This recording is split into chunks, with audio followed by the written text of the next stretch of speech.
May 2 gintong medalya na ang Pilipinas sa 2024 Paris Olympics courtesy ng Golden Boy ng Philippine Gymnastics sa si Carlos Yulo. Kaya as of 3 p.m. ngayong araw, nasa 21st spot na ang Pilipinas sa Olympic medal tally. Pilipinas din ang may kauna-unahang gold medal sa Southeast Asia. But wait! There's more! Dahil madadagdagan pa yan mula sa 2 siguradong medalya ng bansa mula sa sport na boxing.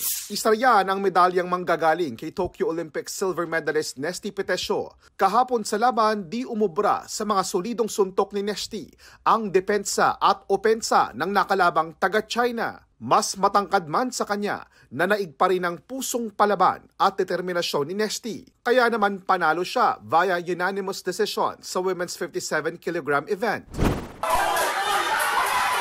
Ang kanyang mga magulang dito sa Pilipinas, labis ang tuwa.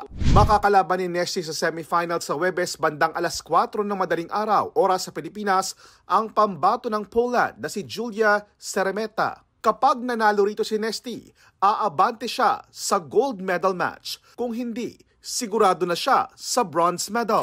Sa Miyerkules, alas 4 ng madaling araw, oras sa Pilipinas naman, makakaharap ng first-time Olympian Pinoy boxer na si Ira Villegas, ang boxer ng Turkiye. Katulad kay Nesty, kapag nanalo siya rito, aabante siya sa finals at kung di naman, tiyak na rin siyang magkakaroon ng bronze. Bukas na madaling araw naman, oras sa Pilipinas, ang men's pole vault finals ni world number 2 EJ Obiena.